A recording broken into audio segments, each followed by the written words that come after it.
Electra Jarvis, co-founder of Green Food Solutions, and Marc Oshima, the CMO and co-founder of AeroFarms.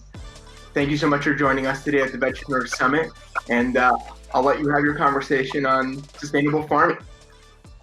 Great, thank you so much. No, I really appreciate it, and thank you, Marc, for joining us. And I guess I'll just quickly introduce myself. My name is Electra, and I co-founded a company called Green Food Solutions, and we sell, install, and maintain vertical farms and gardens as an amenity. And we show others how to incorporate farms and gardens as an amenity into residential and commercial spaces. And I will let Marc also introduce himself, and maybe we'll start with the first question as well, which is, what does AeroFarms do and how did it get started? Well, great to connect here, Electra, and thank you, Noah. It's exciting to be part of this overall summit and getting a chance to share, some of our experiences and some of our story. And on a personal level, I'm one of the co-founders and the chief marketing officer for AeroFarms. We've been one of the pioneers and leaders for indoor vertical farming. Our roots, we go back to 2004, and so we've been at this for a little while in terms of kind of paving this new paradigm of growing and thinking about how to enable local production and ultimately, how do you make a better connection with your food? And that's what we're really passionate about. AeroFarms, when we talk about, what we're doing, we're growing indoors in converted warehouse spaces. When we talk about vertical farming, this is stacked beds on top of one another. And the idea is how to take advantage of productivity per cubic foot and building large-scale farms. We've also built small-scale farms as well. And so it's exciting to hear about some of your work in terms of, again, be able to foster, that connection with the food, but more importantly, how it's grown and where it's coming from. And so we've been passionate about that for almost 16 years now. Got it. Yeah, and I think one of the things that a lot of people are familiar with about AeroFarms, I'm very familiar with the company, given that I've been working inside of the vertical farming industry for almost 6 years now. And AeroFarms is kind of one of the first here in the US. Can you tell us about how many farm locations you guys have, including these kind of smaller farms that I wasn't aware of? Yeah, we've actually built out 10 farms overall. And so we're currently operating, 4 in Newark, New Jersey, where we have our global headquarters. We've have plans underway. We're building out a farm in the UAE. We have other farms in development in the US as well. And then we had recently announced during the summer a major program we're doing with the World Economic Forum and their Healthy Cities and Communities initiative, where they've partnered and identified and working with 4 cities initially, which is going to be Jersey City, Austin, then Mumbai, and Moscow. And we're actually doing distributed farming, where we're pushing out these smaller farm designs into the community. And we actually are going to be placing the farms in other schools, but also in other municipal buildings, senior assisted living. And the food that's grown in these systems will be given and distributed out to the community for free. And so when we think about COVID-19, access to food, how do we bridge that? This is a really exciting development to think about the kind of impact we can have in the community. Yeah, actually, I heard about that. So I'm actually a Jersey City local. So when I did hear about the news about AeroFarms, I think building about 10 distributed farms in Jersey City, I was really excited to hear about that. And how are those farms going to be run? How are those going to be different from kind of your main headquarters or your kind of larger farms? What's the biggest difference besides the fact that this food is getting to the people for free, and how is that even being managed? Yeah, so there's a couple of things. Let's take a step back when we think about AeroFarms, and what makes us unique is that we talk about our growing technology. It's all designed in-house, and so we've always had a thesis of making it very modular and very adaptable. And the whole idea was it could be used in different repurposed buildings. And so when we talk about having working farms in inner city schools, it's actually one of them we have at Phillips Academy Charter School. It's right in their dining hall. And the idea that we can take the technology and adapt it. And here it's 2 levels of growing. When we think about large scale commercial farms that we have, we're talking about 12 levels, 14 levels of growing. And so just the size and scale is quite different. And then how we think about it holistically in terms of, really the sensors, the monitoring. But we've made it very turnkey. So the idea is, again, when we think about if students can operate it, this school that we're in is a kindergarten through 8th grade class. range, and it's really operated by the 6th grade students. So we've made it very turnkey and very accessible. And it's exciting to see that they've taken it to the next level already with programming and really thinking about how to integrate in sort of next gen, kind of farm and monitoring systems as well. But fundamentally, it's a similar approach that we've had. Understanding the plants, understanding the systems, understanding the environment, and how to put together to make it turnkey and accessible. So that's always been a big part of that lens of how we do this, how do we replicate it, and a big part of, like with any business, is how do you scale it, and that's the commercial aspect about it. Yeah, and I mean, how would you say? I mean, is this a system that you guys have developed that can grow it vertically and horizontally, so you can kind of add almost like a Lego set from either side, or is there like a set height that you have? Because I know in the vertical farming industry, there's maybe some debate about how tall you should really go and how efficient that is. So do you guys find that there's do you have a limit to how high you'll go, or do you think you can pretty much handle any, I guess, scale of height and width? No, there's definitely things where we've looked at ergonomics. We've looked at where automation is integration, and we've integrated that. When we talk about the large scale commercial farms, just to kind of paint a picture for people, I mean, we're talking about 100,000 square foot facilities. Think about it like a big box. Think about like if you were to go into like a Walmart or a Target, that kind of a size.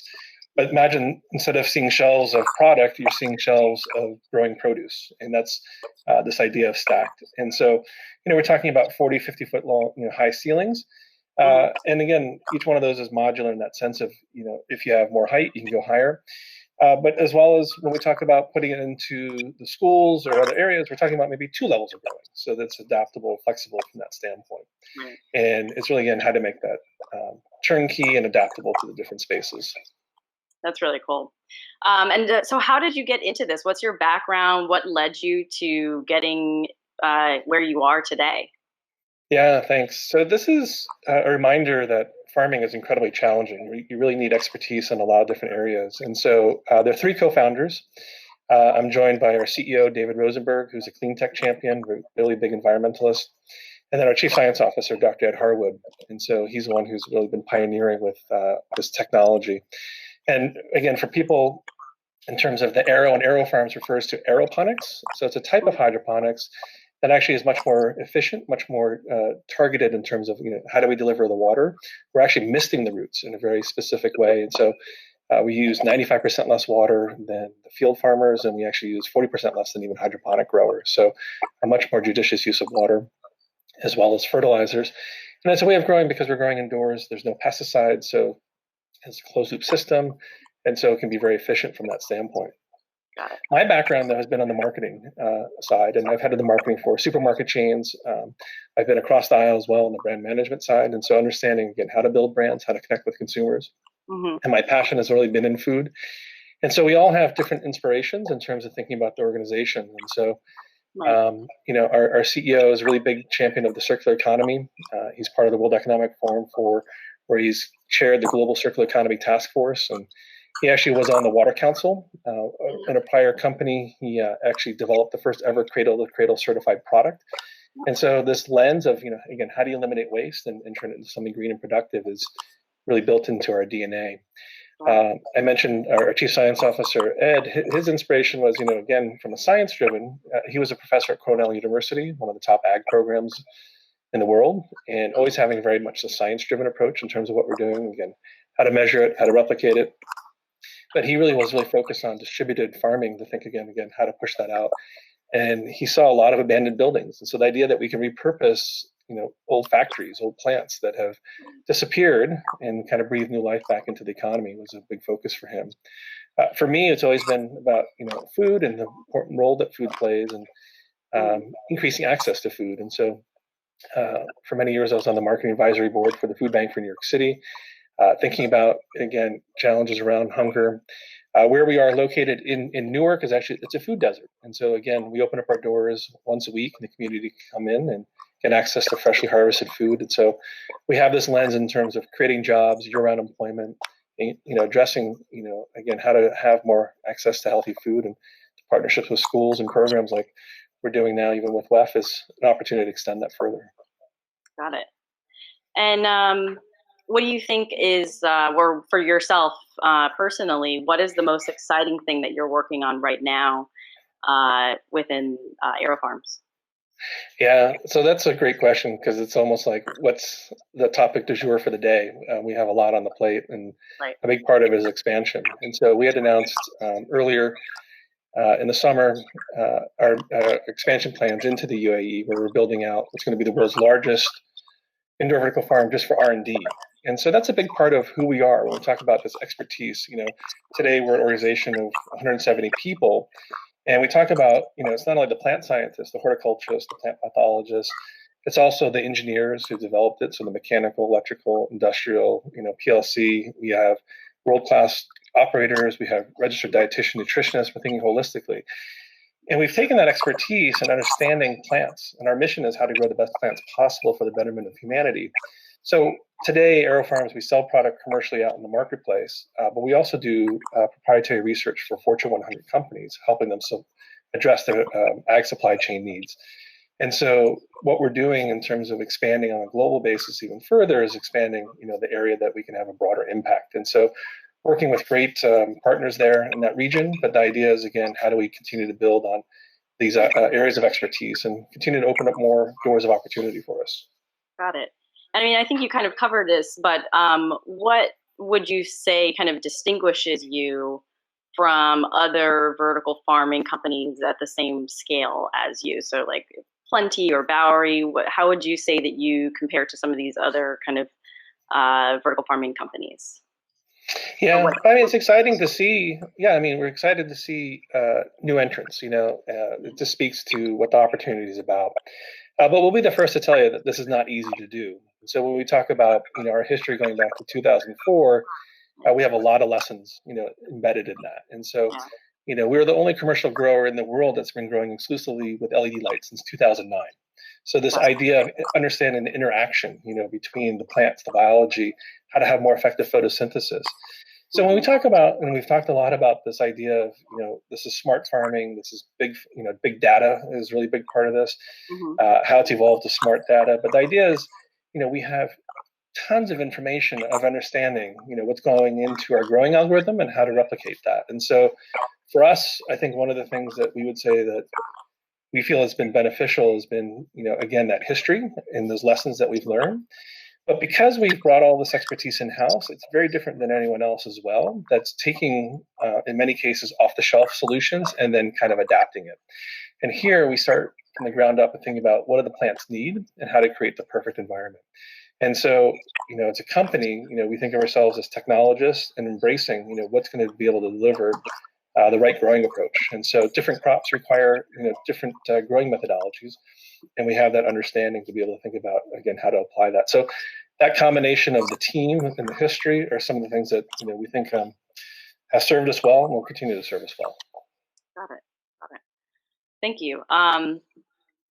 So what would you envision, or how do you envision the future of sustainable food and farming, in terms of these hydroponic and vertical farms? Will they really kind of replace some of the older farming methods that we have? How do you envision the future of it? Well, I see an incredibly bright vision, and I can just look to specific examples to think about, what's happened within the industry. And the macro challenges with traditional field farming, right? Those pain points, whether it's climate change, access to arable land, loss of issues around drought, those are intensifying, right? We have urbanization, we have population growth. So these macro issues aren't going away, right? And so what we see is that we need multiple different solutions at the table. And so we're hoping to serve as an inspiration. And that's a big focus of what we're trying to do as well through some of our public-private partnerships. We work with the Foundation for Food and Agriculture Research. This is funded out of the food bill. It's a nonpartisan, program, but it's really focused on not urban farming, not indoor farming, but the work we're trying to do is, again, how does it benefit agriculture overall? So 3 years ago, we were the recipient of $1 million grant that we matched. It's a $2 million program specifically around our ability to identify stressors of leafy greens to optimize for taste and nutrition. And we're thinking about satiety, we're thinking about sensory, we're thinking about, again, how to create a better product, but applying those insights and then sharing that then with the broader ag community. So, we see that as huge opportunities to be able to help inspire and serve, as a catalyst for further developments. But more specifically, the question you had at hand, which was like, depending on the crop, right? And so we look at tomatoes today that are sold in the supermarket. The majority of them are grown in a greenhouse or indoors. And so we already see why, because again, you have issues with weather, you have issues with labor, you have issues with, again, how do we think about a more automated, more reliable food system? There's already been a movement, and so certain crops will make sense. And so as a company, we've grown over 850 different types of crops. And it doesn't mean we grow all of them, but the idea is that we see where we can have an impact, where we can add value. Mm-hmm. And that goes back just to the core in terms of like understanding your business and thinking about, again, where you can have, the right kind of solution and unique solution to be able to help address the market. Got it. So who would you say then is your customer? Are you really, in terms of, I guess the produce, but it seems like you have multiple types of customers and streams of revenue coming from possibly selling vegetables, but also selling research and data or selling research farms. Like what's the range of your customers here? Yeah, well, I think you captured, a lot of that. I mean, without question, the core engine today is produce that we grow and sell. We have the most history in understanding that. Right. And who would you say, or where can we find the produce? What's the? Yeah, so here in the Northeast, our product at retail is sold under the brand called Dream Greens. Mm-hmm. We're growing beautiful leafy greens, microgreens that can be found at major supermarkets like ShopRite, Whole Foods, major online retailers like Fresh Direct or Amazon Fresh. So the idea is, again, how to make it ubiquitous and accessible through a wide range of different selling partners. Got it. So, I imagine we have a lot of possible new founders in the space and people who are listening in right now who are interested in getting into the vertical farming industry or starting their own vertical farming business. So what sort of advice do you have for any new founders in the space? Well, one is appreciate, that there's a lot of complexity. And so, one of the areas that I'll talk a little bit about is on food safety. And so there's probably an underappreciation of what's needed from both an agriculture standpoint, but also just food manufacturing standpoint. And so this last year and a half, we were one of the founding members of an industry trade association called the CEA, Controlled Environment Agriculture Food Safety Coalition. And so I think one of the key lessons or insights we'd want to be able to share is make sure to tap into resources like that to understand what's needed, because that is one of the critical things in terms of, again, ensuring ultimately the end consumer safety. And so we've been very vested in some broader initiatives like that to help advance, industry overall. And so I think that's a really important thing, is understanding what's available. The other thing is just understanding, again, what's the right business model. There are different approaches, and you see it in terms of some of the work you're doing and some of the installations you're doing. There's different metrics, there's different goals, and understanding, again, how to be effective, within each of those different approaches. So understanding what is the problem you're trying to solve for, understanding the economics behind that, and then think again about your unique point of delivery on that so that you can defend it, right? And so I think those are really important, just core lessons, for any business, but really specifically for the farming indoors as well. Right. And what would you say, and then this will be one of my last questions, because I see that people are starting to post questions. What would you say was kind of like an assumption you made, or that AeroFarms made, about the market, the industry, about the technology, whatever it is that you guys kind of learned the lesson from, or you found you were thinking completely differently than what was the reality? Yeah, great question, and one to embrace along your journey, right? There's going to be some zigs and zags, and thinking about, again, how do you learn? We really thought this was all about supply chain. Again, today, most of our food production centralized California or Arizona, depending on the time of year. And we thought, here we are enabling local production, and the idea we could bypass, so many different touch points. It's probably really just an underappreciation of how much goes into getting the food on the shelf, right? And then ultimately into the home. And we thought and we still, have a very elegant way of being able to have the right kind of economies of scale. I mean, our product is priced at the exact same price as the field-grown product on shelf. But we realized quickly when we were getting feedback from key tastemakers, top chefs, as well as buyers, that you actually have a very differentiated product. And the idea is that it's a reminder that that field grower has been focused on, is it drought resistant? Is it mildew resistant? Is that plant hardened so that it can withstand a complex, traveling? And most of the product you have on the East Coast, it's 5 to 7 days old by the time you get a chance to enjoy it.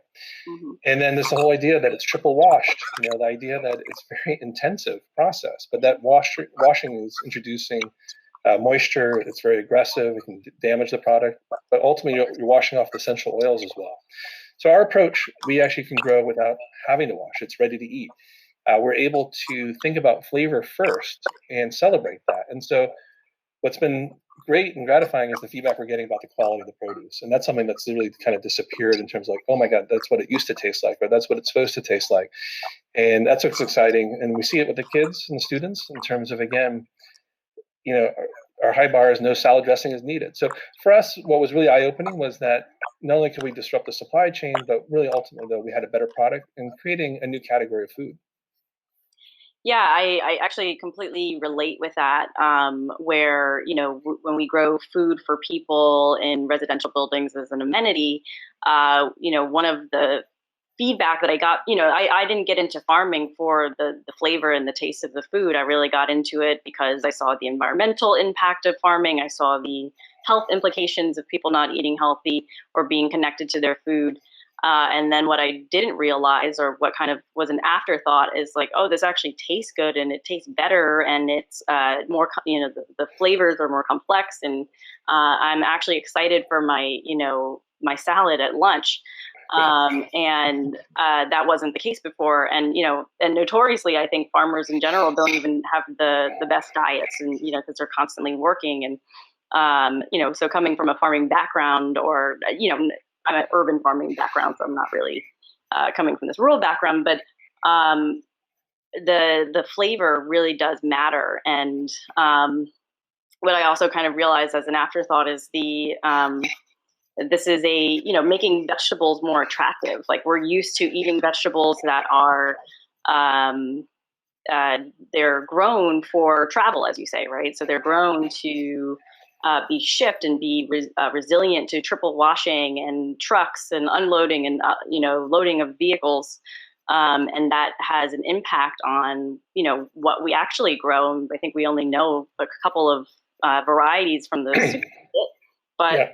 As you and I both know, there are hundreds of varieties of lettuce and kales and all sorts of things. So thank you for sharing that. That's I would say that I also relate to that kind of afterthought. After you get into it, you realize that there are other reasons why people also want this. So yeah. I mean, it's a big part of when you think about, obviously, long-term brand loyalty, right? You want to make sure people enjoy it and they taste good, right? But it's more important, like in terms of behavior, in terms of adopting it. It's really a lifestyle then that you want to improve the nutritional health aspects as you make it taste good, right? So that's been fun to see. Yeah, cool. So I'll start asking some questions from people in the audience. Shiraz asks, what kind of produce lends itself to AeroFarms technology more than others? Well, there's not a technology limitation. So when we talk about having grown 850 different types, we always start with aeroponics, but we do have growing systems that are using hydroponics. We have systems that are using hybrids, of that as well. But I would say where we have the most history has been on the leafy greens. And so when we think about, and we see images of our commercial farms, they've been optimized specifically for short stem leafy greens because of the crop cycles, the airflow, and the whole processing. Where for that particular product, versus the field farm, we can grow in a half or even a third of the time it would take out in the field. And again, while using 95% less water and using no pesticides. So completely changing the inputs versus the outputs and creating a better product. And so that field farm is having maybe 2 to 3 harvests a year, depending on the location. And we have over 30 harvests a year. So it's just completely game changing from that standpoint. And I know kind of like the next buzz in, this is my own personal question, and the next buzz in vertical farming is being able to grow fruiting crops and berries and things like that indoors. How close do you believe AeroFarms might be to achieving this in a financially stable way? Yeah.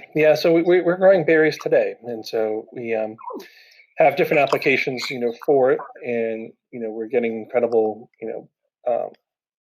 organoleptic properties, smell, flavor, taste. We look at incredible Brix levels, things that we were able to really quantify and be able to measure. And so we're getting great feedback on those products. So yeah, expect more things to come in the market. Got it. So Gwen Sue from Vegan Dairy says, "What's next for AeroFarms to grow the business? Would you consider growing?" Oh, I must have been on the same page. Would you consider growing fruits or new crops? Are you going to expand the distribution to other states? Yeah. So our lens with all of this is, where we can add value in terms of the different crops and be able to measure and quantify. It's an interesting proposition because people often ask, you're not a one-stop shop, but most farming today is not that case. You have to specialize, right? And so what's been exciting for us is to extend that expertise, though, and be able to apply it to different crops now. And so we see huge opportunities in the berries, like we just talked about. But also, we think about just plant-based growing. I mean, this is one of the reasons why in the last 2 years we evolved our mission to growing the best plants possible for the betterment of humanity, because we're thinking about not only food, but there's also applications in the pharmaceutical, nutraceutical, cosmeceutical areas as well in terms of plant-based. So it's exciting to think about, again, some areas that we can extend into. Got it.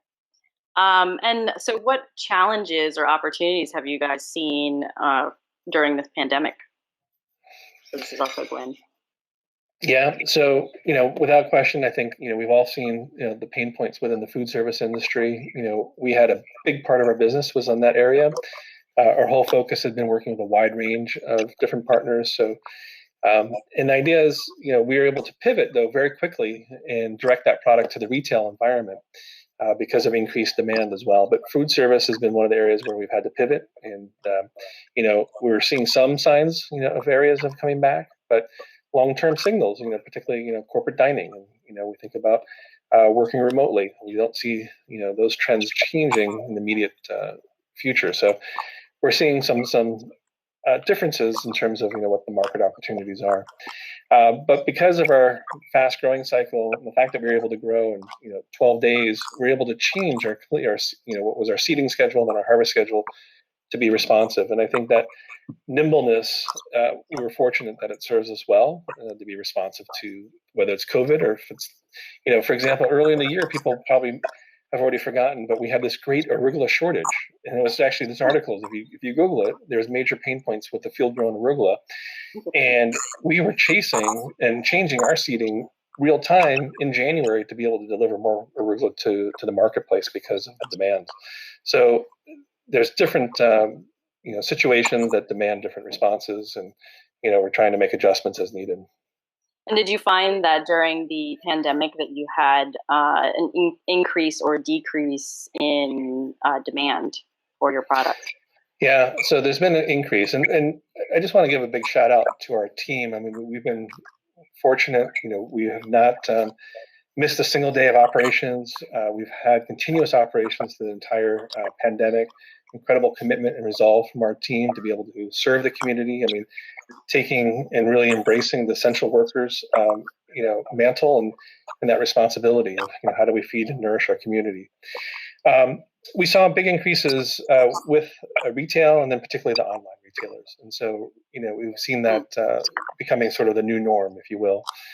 So there's some longer term implications, but food is very sensorial. We're in my background, having been in the supermarket business and the specialty food business, I know the magic of seeing the food, smelling the food. So we see that that's going to come back, but online shopping has made a major impact as well. Interesting, very cool. So let's see, we'll do another one here. How important do you think sunlight is or not in growing healthy plants, since indoor vertical farming skips this? So Yeah. So this goes back to the science. Plants don't need sunlight; they need spectrum, and we're able to, with the use of LED lights, be able to target, what is it that they need, and we're able to measure how to have actually more effective photosynthesis. And again, it's independent of weather; it's independent of season, so we can ensure that the plants are getting what they need when they need it. And so we're able to think about, I think, actually a more effective growing process, because of our ability to control that part of our growing algorithm. And what LED lights do you guys use? Is there a particular company that you partnered with, or what is there a brand that you guys prefer? Well, this is, again, when we talk about having developed our own proprietary, this is something that we've actually developed our own array, LED array. And so our chief technology officer is actually a chief technology officer formerly of publicly traded LED company and formerly of GE Lighting.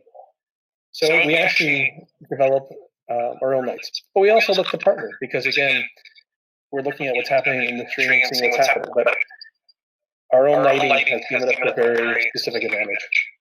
And for us who want to grow at home or maybe start small vertical farms, will that technology be available to the public, or will that stay, proprietary with AeroFarms? It's a great question, and I think based on more questions like that, we see huge opportunities to extend our product and services when we think about a platform approach. And so we are able to do turnkey farms, but we can also do things like lights or other inputs. Got it. Okay. So let's see. We have a question about a variety. Has AeroFarms ever grown chilies? Because sunlight and heat usually determine their spiciness. So they're interested to hear how they could grow indoors.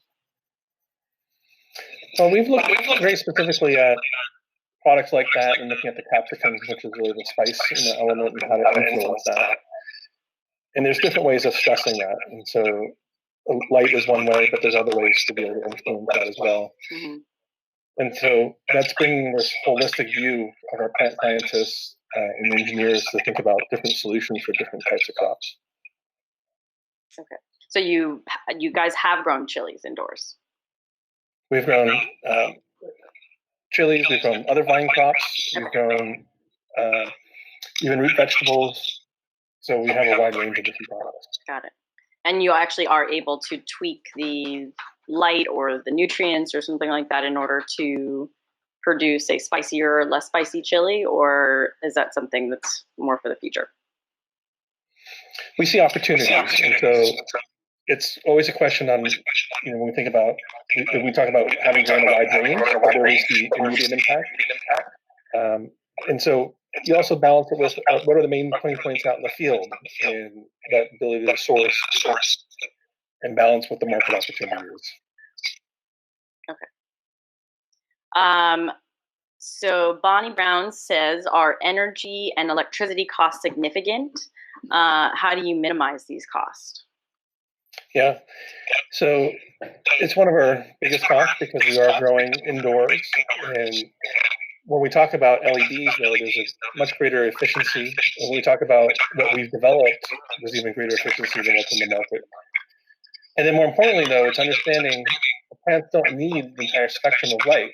And so we're able to target and tailor that lighting array so it's much more energy efficient from that standpoint. But we look at energy strategies, we look at demand planning, we look at alternative renewables. It's part of our overall thesis. As a company, we're a certified B Corporation, so we're always thinking about the environment. We're also thinking about society in terms of the broader impact we can have. Got it. Thank you. And I think we're at 2:44, so I just want to be conscious of time. All right. So has AeroFarms explored or planned to explore the Asian market? So the best way to kind of think about where we see opportunities, and we talk about our global headquarters in Newark, New Jersey, but if you were to take a look at our partners and investors page, we have partners in the Middle East, Northern Europe, and Asia. And so we see huge opportunities. And we think about here in the US, we think about the pain points in growing. It's much more acute in other regions and other areas. And so we see huge opportunities to be able to add value in those different regions. Sorry about that. It looked like my mic was automatically muted there. Yeah, so far we don't seem to have any other questions coming in.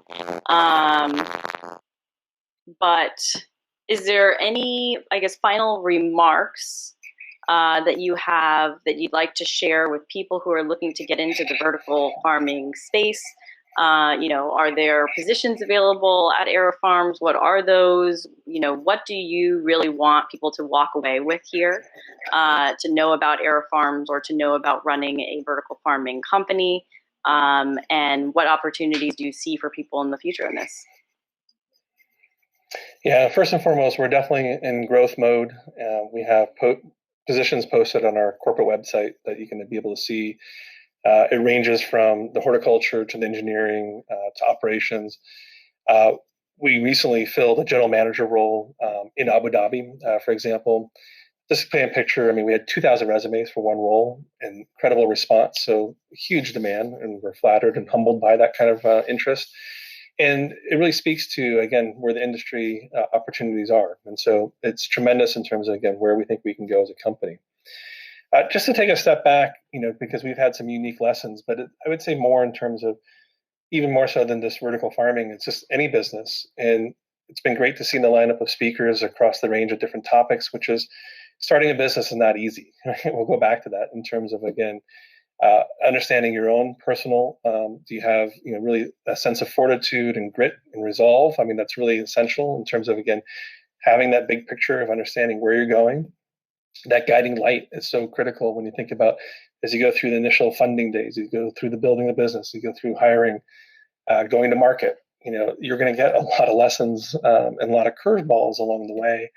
And so understanding, again, how do you respond and how do you, have that resolve, in that is absolutely essential. And then with the business, it's just that passion. It's like excitement, right? And then appreciating, what is that mission of the company? What's the mission of your work?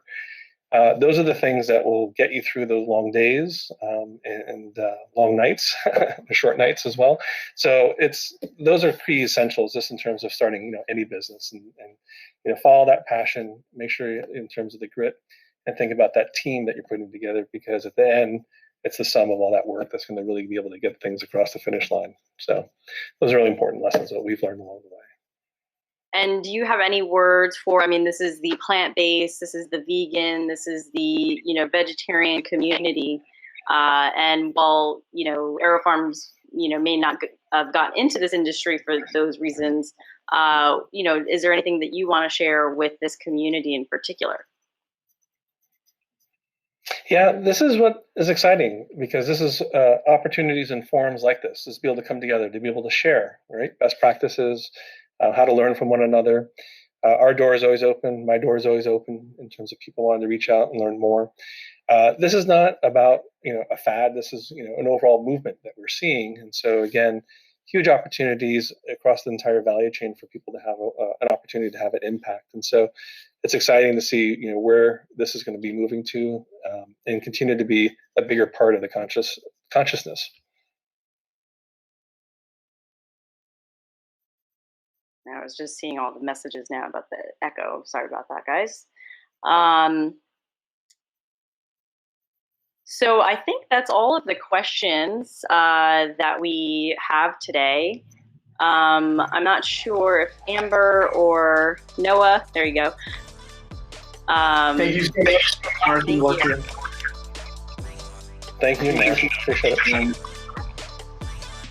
Thank you so much. That was an incredible conversation. And next up at the VEGPRENEUR Summit, we've got the startup pitch off. We'll be right back. Marc and Electra, I'll see you backstage. Thank you.